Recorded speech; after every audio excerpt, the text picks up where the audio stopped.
Assalamualaikum warahmatullahi wabarakatuh. Perkenalkan, nama saya Aryana Herawati Wijaya dengan NIM 24810700086. Di sini saya akan melisankan jawaban UTS kajian IPA MI SD.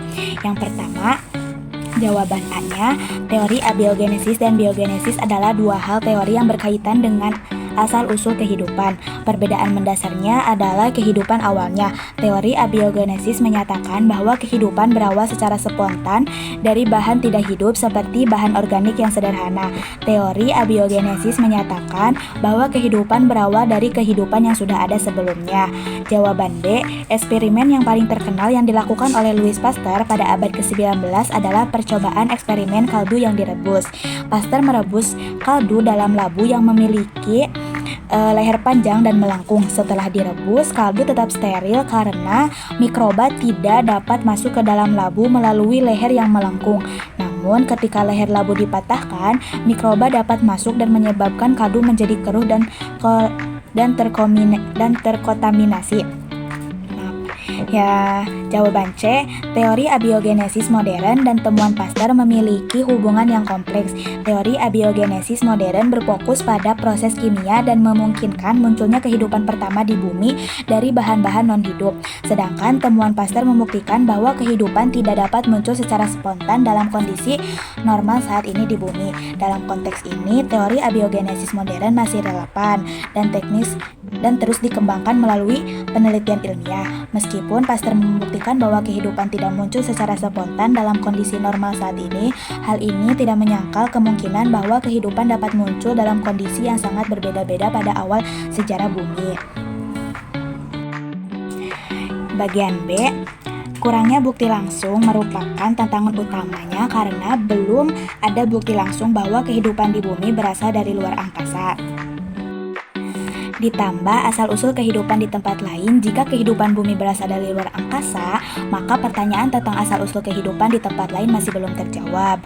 Jawaban C, panspermia dapat dianggap sebagai teori yang menggeser masalah asal mula kehidupan ke tempat lain. Karena jika kita menerima teori panspermia, maka kita perlu tahu jawaban tentang asal mula kehidupan di tempat lain di alam semesta. Sebagai contoh, dalam artikel The Origin of Life Panspermia and Proposal to the Universitas oleh David Tepper yang dibahas bahwa meskipun panspermia dapat menjelaskan penyebaran kehidupan, ia tidak menjelaskan asal mula kehidupan itu sendiri. Nomor 3. A. Proses cloning pada tumbuhan adalah proses pembuatan tanaman baru yang identik secara genetik dengan tanaman induk. Prosesnya adalah yang pertama, pengambilan eksplan. Terus yang kedua, sterilisasi atau disterilkan untuk menghilangkan kontaminasi narkoba. Terus yang ketiga, ditanam dalam media kultur yang mengandung nutrisi dan hormon, dan setelah itu akan berkembang. Terus yang keempat, aklimatisasi atau dipindahkan ke lingkungan luar untuk beradaptasi. Tujuan utamanya adalah menghasilkan tanaman baru yang identik dengan tanaman induk, menghasilkan tanaman langka yang terancam punah, dan peningkatan produksi. Proses cloning pada hewan melalui transfer inti sel somatik SCMT. Yang pertama, mengambil inti sel somatik dari hewan donor. Terus yang kedua, memasukkan inti tersebut ke dalam sel rahim hewan betina lain. Tujuan utamanya yaitu menghasilkan hewan baru yang identik dengan hewan induk yang memiliki sifat unggul. Yang bagian B, cloning hewan dianggap lebih kontroversial daripada cloning tumbuhan karena beberapa alasan. Dari aspek biologi, cloning hewan menimbulkan kekhawatiran terkait kesejahteraan hewan, takut kemungkinan cacat lahir, umurnya pendek, atau mengalami penderitaan selama proses. Sedangkan cloning tumbuhan umumnya tidak menimbulkan masalah etis karena tanaman tidak memiliki sistem saraf pusat atau kesadaran. Dari aspek sosialnya, cloning hewan dapat memicu perdebatan moral, apalagi jika dianggap mengganggu tatanan alam atau penciptaan. Sedangkan cloning tumbuhan diterima karena manfaat dalam pertanian dan tidak melibatkan isu kesejahteraan makhluk hidup. Jawaban C, cloning dapat menjadi solusi atau ancaman bagi konservasi spesies langka tergantung bagaimana teknologi ini diterapkan. Menjadi solusi ketika cloning dapat digunakan untuk memperbanyak individu dari spesies langka atau hampir punah. Menjadi ancaman ketika cloning dapat membuat kita terlalu bergantungan pada teknologi dan melupakan upaya konservasi lainnya. Cloning juga dapat menimbulkan masalah etika. Bukti ilmiahnya yaitu atau studi kasusnya di Indonesia teknik cloning telah dipertimbangkan untuk konservasi hewan langka dan ternak lokal unggul seperti penggunaan embrio cloning untuk mempertahankan sumber genetik. Diambil dari jurnal karya Gatot Chaptadi yang berjudul Pemanfaatan Teknologi Cloning Hewan untuk Konservasi Sumber Genetik Ternak Lokal melalui realisasi bank sel somatis. Nomor 4, jawaban A, kesalahan dalam penggunaan satuan dapat menyebabkan kegagalan serius dalam eksperimen fisika karena yang pertama ketidakakuratan hasil, yang kedua data yang diukur dengan satuan yang berbeda tanpa konversi yang tepat dan dapat menyebabkan interpretasi yang salah. Contoh kasus, pada tahun 1983 sebuah pesawat Boeing 767 milik Air Canada mengalami kehabisan bahan bakar karena kesalahan satuan. Pilot menghitung bahan bakar dalam satuan pon, sedangkan sistem pengukuran pesawat menggunakan satuan kilogram. Kesalahan ini menyebabkan pesawat harus melakukan pendaratan di Gimli, Manitoba, Kanada. Jawaban B, angka pasti adalah angka yang dapat dibaca langsung dari skala pengukuran dengan pasti. Angka taksiran adalah angka yang diperkirakan atau ditaksirkan berdasarkan posisi jarum atau skala pengukuran. Jadi, dalam hasil pengukuran 5,25 cm, angka 5,2 cm adalah angka pasti, sedangkan 0,05 cm adalah angka taksiran atau perkiraan. Angka taksiran ini dapat berbeda-beda tergantung pada kemampuan dan ketelitian pengukur. Jawaban C, pemahaman yang tepat tentang besaran gaya, massa, dan percepatan sangat penting dalam konstruksi jembatan karena gaya menentukan beban yang harus ditahan atau menahan berbagai jenis. Massa dirancang untuk menahan beban seperti massa kendaraan, pejalan kaki, dan struktur jembatan itu sendiri. Percepatan dirancang untuk menahan gaya dinamis yang dapat menyebabkan jembatan bergoyang atau bergetar. Contoh kasusnya, kegagalan jembatan Widang sampai Babat di Kabupaten Tuban, Jawa Timur terjadi karena beban muatan berlebihan yang melebihi kapasitas elemen dan sambungan jembatan. Analisis menunjukkan bahwa salah satu bentang jembatan mengalami keruntuhan skala menahan 3 muatan truk secara bersamaan. Jawaban B, dalam mobil, hukum 2 Newton dapat digunakan untuk menjelaskan hubungan antara gaya mesin dan percepatan mobil. Jika gaya mesin meningkat, maka percepatan mobil juga akan meningkat, asalkan massa mobil tetap konstan. Sebaliknya, jika gaya mesin menurun, maka percepatan mobil juga akan menurun.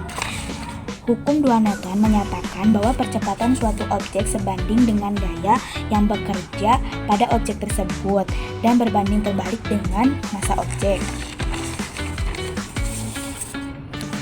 Dengan demikian, hukum 2 Newton menjelaskan bahwa percepatan mobil berbanding terbalik dengan massa mobil. Contoh kasus, jika sebuah mobil bermassa 10 kg diberi gaya dorongan oleh mesin sekitar 2000 Newton, maka percepatan mobil tersebut dapat dihitung dengan sigma F dibagi massa 2000 dibagi 1000 sama dengan 2 meter per detik kuadrat. Jawaban C, pengemudi merasakan dorongan ke belakang kursi saat mobil berakselerasi karena adanya inersia. Tubuh pengemudi yang cenderung tetap berada dalam keadaan diam atau bergerak dengan kecepatan konstan. Saat mobil berakselerasi, tubuh pengemudi cenderung tetap berada dalam keadaan diam atau bergerak maju dengan percepatan konstan karena adanya inersia. Namun, karena mobil bergerak maju dengan percepatan, maka tubuh pengemudi akan merasakan dorongan ke belakang kursi. Hal ini terjadi karena tubuh pengemudi tidak dapat mengikuti percepatan mobil secara instan, sehingga tubuh pengemudi akan tertinggal sedikit di belakang gerakan mobil. Akibatnya, pengemudi akan merasakan dorongan ke belakang kursi. Alhamdulillah, cukup sekian. Terima kasih. Assalamualaikum warahmatullahi wabarakatuh. Nomor 2, A. Teori panspermia menyatakan bahwa kehidupan di bumi berasal dari luar angkasa, dibawa oleh meteor komet atau debu kosmik yang mengandung mikroorganisme atau molekul organik kompleks. Mekanisme ini namanya litopanspermia atau antar planet. Didukung ditemukannya adanya mikroorganisme yang dapat bertahan dalam kondisi ekstrim seperti radiasi tinggi, suhu sangat dingin, dan tekanan ekstrim. Nomor 5, bagian A, percepatan mobil.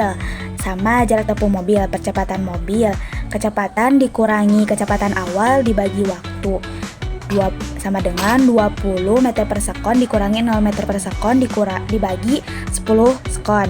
Sama dengan 2 meter per sekon kuadrat. Jarak tempuh mobil, kecepatan awal dikali waktu plus 1/2 percepatan dikali waktu kuadrat.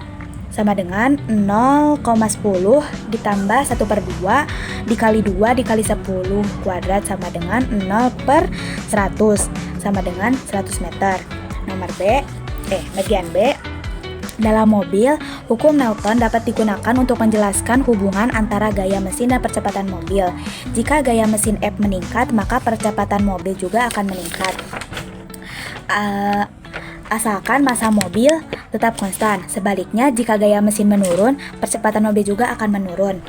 Hukum 2 Newton menyatakan bahwa percepatan suatu objek sebanding dengan gaya yang bekerja pada objek tersebut dan berbanding terbalik dengan massa objek. Dengan demikian, hukum 2 Newton menjelaskan bahwa percepatan mobil berbanding terbalik dengan massa mobil.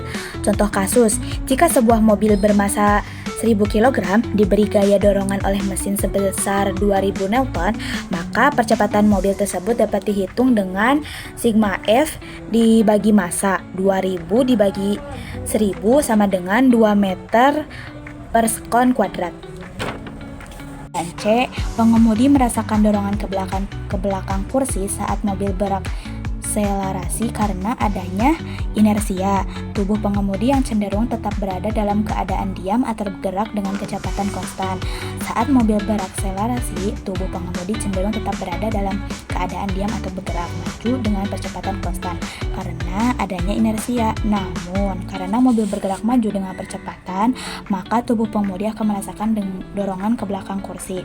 Hal ini terjadi karena tubuh pengemudi tidak dapat mengikuti percepatan mobil secara instan, sehingga tubuh pengemudi akan tertinggal sedikit di belakang gerakan mobil. Akibatnya, pengemudi akan merasakan dorongan ke belakang kursi. Alhamdulillah, cukup sekian. Terima kasih. Assalamualaikum warahmatullahi wabarakatuh.